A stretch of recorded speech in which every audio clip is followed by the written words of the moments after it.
selamat pagi. Selamat datang di bacaan hari ini, hari Kamis, tanggal 14 Oktober tahun 2021. Selamat datang di bacaan harian, bacaan umum untuk semua zodiak. Ambil hanya jika resonate. Silakan lihat description box di bawah video ini untuk rangkuman bacaan hari ini. Pada hari ini bulan sudah ada di Aquarius dan ketemu dengan pengaturnya. Sebagian pengatur Aquarius, karena Aquarius diatur oleh Uranus dan juga oleh Saturnus, ya. Jadi kita tuh membuat perencanaan masa depan Aquariusnya, ya, membuat rencana tentang apa yang perlu kita lakukan itu dengan rasa nyaman, ya. Jadi kita nggak merasa harus, tapi udah terdorong dari dalam hati, terutama karena kita seperti punya alasan untuk memperjuangkan sesuatu yang sangat berharga, ya. Yang ini bulan Saturnus yang sextile dengan Venus, dan dia juga trine dengan North Node. Jadi memang berstrategi ke depan membela hal yang sifatnya adalah tanggung jawab kita. Jadi Saturnus itu nggak pernah lari dari tanggung jawab. Jadi kayak bukan kita merencanakan untuk berlibur atau vakansi ke tempat untuk leyeh-leyeh, bukan. Ini kita merencanakan sesuatu untuk kerja keras membela hal yang paling kita hargai, dan ini memberikan kita kayak durability, ya, kemampuan kita untuk mempertahankan bahwa ini harus terjadi. Ini termasuk kalau ada hubungan ini di chartnya seseorang, biasanya dia akan berusaha mempertahankan hubungan tersebut, termasuk kalau yang ada hubungannya dengan perkawinan. Apapun yang terjadi gitu, ya, mereka mengupayakan karena besarnya cinta dan tanggung jawab. Sebenarnya tanggung jawabnya juga penting di sini kalau Saturnus. Nah, kalau kita lihat di sini 3 kartu yang sangat cantik, ya, bahwa kita punya kemampuan itu, dan ini tergerak dari rasa compassion, kasih dan sayang, melindungi hal yang kita sayangi, dan dasarnya dari semua itu cinta, dan mudah-mudahan memang menghasilkan hal yang kita sangat cintai, ya. Penggambarannya sangat jelas.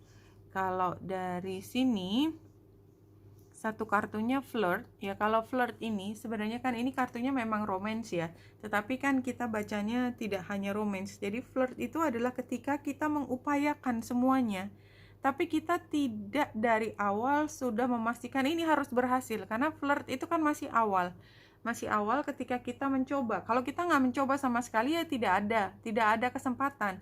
Kita tetap mencari kesempatan sekecil apapun, kita mengupayakan. Ya, di sini energinya keluarnya. Kita lihat di sini kalau dari deck yang berbeda, steady progress, ya. Jadi kalau kita melihat bahwa kenapa kita punya semangat luar biasa, karena kita juga melihat apapun yang kita upayakan itu akan menghasilkan sesuatu, ya. Ada hasilnya. Jadi ya udah, kita upayakan seberapapun cepatnya, seberapapun lamanya, kita tetap harus mengupayakan. Apa yang kita upayakan? Daydream, impian, visi jauh ke depan. Ya, ini energinya Aquarius, daydream. Ada visi terindah ke depan yang kita ingin capai. Semua idealisme itu kita upayakan. Blessing in disguise, kalau menurut saya, apapun berhasil atau tidak berhasil, dengan titik yang pada saat ini kita pikir adalah yang terbaik, dengan kita mengupayakan semua, itu satu persatu akan terbuka dan kita akan tahu apa yang terbaik buat kita. Tapi semua yang kita upayakan itu tidak akan hilang sia-sia, percayalah. Jadi ini juga pengalaman pribadi saya, ya. Kadang-kadang tujuan utama kita berubah, tetapi apapun yang sudah saya upayakan itu selalu kepake lagi ke depan. Jadi nggak pernah yang namanya terbuang seberapapun itu, karena kalau kita mampu mengambil hikmahnya, mengambil pelajaran dari setiap tindakan, selalu ada kekayaan yang kita ambil dari upaya kita. Apakah iya atau tidak berhasil menurut apa yang kita pikir adalah tujuan pertamanya. Karena selalu ada tujuan lebih dari itu.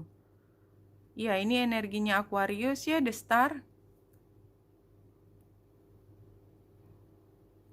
The world. Ya, jadi kalau menurut saya ini kan sarannya Page of Cups, ya. Kita mengupayakan, ya, mengupayakan sekecil apapun upayanya. Kalau kita terdorong oleh rasa cinta, maka kita akan lakukan, ya. Ya, sepertinya memang daydream jadi utama. Jadi kan intinya sebenarnya bahwa kita punya cita-cita begitu tinggi, the star, the world itu sebagai tantangan. Untuk sampai sana itu luar biasa, harus banyak sekali lah requirement-nya. Pokoknya cita-cita kita tuh kayak idealisme yang impossible, but anyway kita mengupayakan gitu ya, mengupayakan setengah mati. Dan buat beberapa orang begitu sukarnya sehingga mengatakan udahlah nggak mungkin berhasil ini, jadi belum apa-apa sudah tidak mengupayakan. Nah, buat beberapa orang ya, dengan energi Aquarius ini nggak peduli apa kata orang.